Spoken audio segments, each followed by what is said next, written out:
you'll recall last week we told you about all the different Christmas tree growers in Oklahoma, and we thought you might like to take a visit to one of them. And today we're at Ghost Hollow Christmas Tree Farm in Ripley, and we're visiting with the owner, Mark Boyles. And thank you, Mark, for showing us around today. Wonderful. We're glad to be here. So, well, we thought some of the viewers might like to know how a Christmas tree gets to be the way it is. How does it start out? Well, this little pine here basically is a 2-year-old Scotch, and we come in, most of our trees we plant are in the spring. Some of the growers in Oklahoma plant in the fall and the spring. Most of them plant in the spring.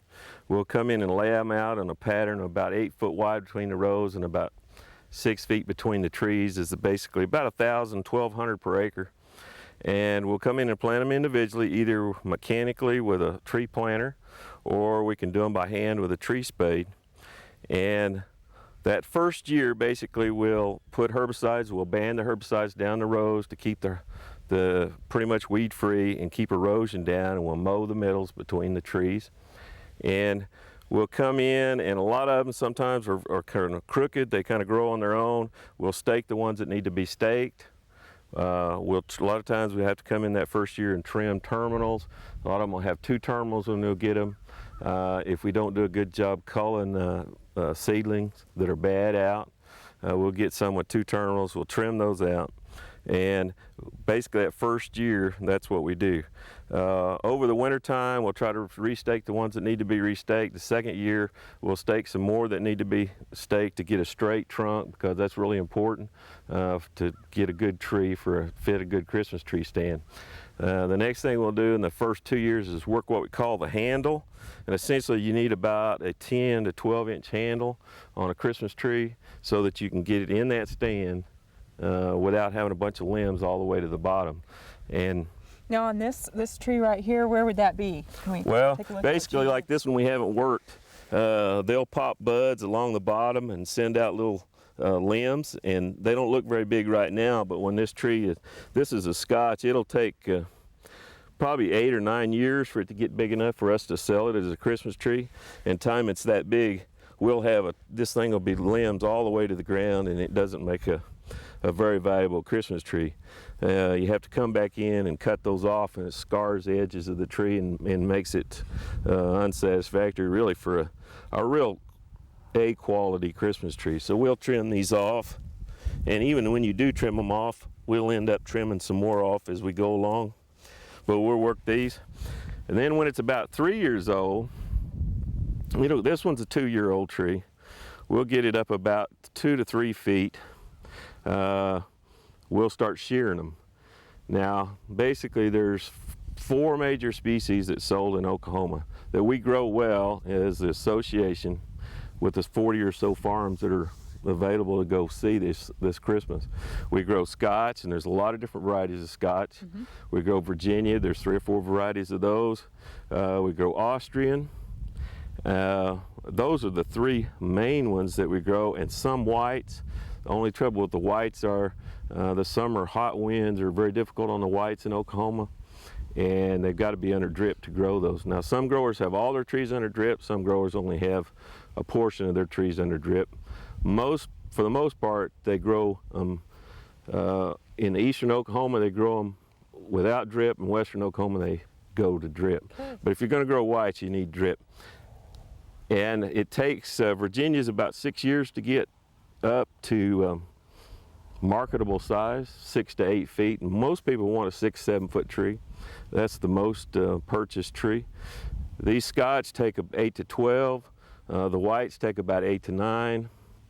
And that's a lot of years to work with them. So the 3rd year we'll start shaping them into a Christmas tree type shape, because people want a compact, close-knit tree that they have loose enough they can hang ornaments on it, but thick enough and dense enough that it looks like a nice full Christmas tree. And most pines will not grow that shape, so you have to shape them to give them that shape, and you can't do that the last year or 2 before you sell them. You have to start when they're about 3 years old. Okay.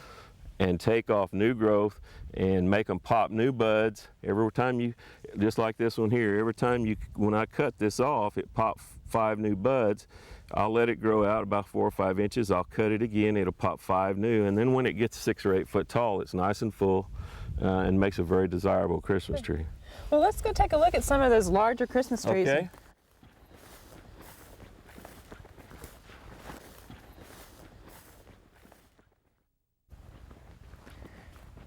Now these trees are absolutely gorgeous. And Mark, how old are these?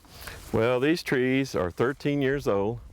The one on your right is a Scotch, and this particular tree is a white pine.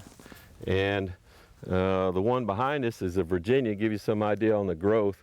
They're about 15 foot tall and they're 13 years old. So it makes a lot of difference on the variety, how fast they grow, and how quick we can get them to a Christmas tree size. So these are beautiful specimens, and you had talked earlier about shearing them. Now once they're this size, how often do you have to shear them? Well, once they're this size, after they're about 4 years old, we'll shear them 3 times during the summer, every year until they're sold. So this one's been sheared 10 years. It's been sheared over 30 times to get that Christmas tree shape. And what we basically do, and there's a lot of different ways of shearing them. A lot of the growers will use very sharp razor knives, much like a fillet knife for a fish, and they'll simply go around the tree and take off new growth and give it a Christmas tree shape about 2/3 as wide as it is tall is our objective. We'll always work the tops every year for a central leader for that star on Christmas, or whatever angel, whatever we want to put on top, and 4 to 5 leaders on around each side, but one central leader. So every year we're going to do that. We're going to do it in May, and we're going to, that's a very heavy shearing because they grow a lot in the spring, and then we're going to do it again finish about the 1st of August, and then about the 1st to 15th of September we're going to do a very light shearing, just a little touch-up shearing for those loose, spraggly little branches, just to shape it a little bit. And that's what we do every summer. And we've got a lot of trees to shear. We plant 1,500 to the acre.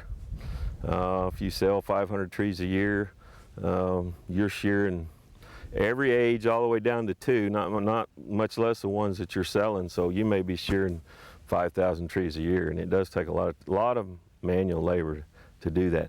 We have some rotary machines, basically like a weed eater with a steel blade that we use to shear them. There's some sickle like hedge clippers that we use. Then the big growers have actually got machines on little front end loaders that'll come up and go all the way around the tree with a gas powered one, and makes it very fast. But it's a lot of labor to finish up getting what you want. The customer wants at Christmas. It makes a very nice product at the end. Now, in addition to Christmas trees, a lot of the Oklahoma Christmas tree growers, they also make wreaths for sale too. That's right. Most of them make wreaths. A lot of them make garland, and a lot of them, but almost all the Christmas tree growers in Oklahoma make wreaths. Here's a couple examples of wreaths that I've made. They're both Scotch. They're a little bit different varieties, and we put pine cones on them mainly, and some decorate them with ribbons and other things. But basically the way that we make wreaths is you've got a steel ring on the back. It's got double clamps here, and we put it in a little machine, and we cut the material, about 6 to 8 inch material, off tip ends off of greenery trees that we use, and we lay them in and crimp these rings at each one of these intervals, and start at one point and just go all the way around, essentially laying it back on top of itself, and then you finish laying over the initial one that you started, and make some beautiful wreaths. You can get these rings, actually people can get these rings at your local hobby center, and you can use clippings off of your trees around your home or your house and make your own wreaths. Pick up a few pine cones, put them on picks, pine cone picks with a little wire, and you can decorate them in ribbons and go ahead and make some beautiful wreaths. Now, a couple of points to keep your wreaths fresher. One thing you can do is spray it with hairspray to keep it from transpiring moisture out of the needles. That'll keep it longer until Christmas, especially if you make them right after Thanksgiving. It's a long time till Christmas. Another thing you can do is you can fill your bathtub with a couple inches of water and lay these on their back in the bathtub where all these cut ends, where we nipped it off, can absorb, and some of the foliage absorb water and actually refresh the wreath, and that really helps a lot in keeping them fresh and green. It also makes a difference on what type of material you use. Scotch is probably the best material of the pines to use for wreaths.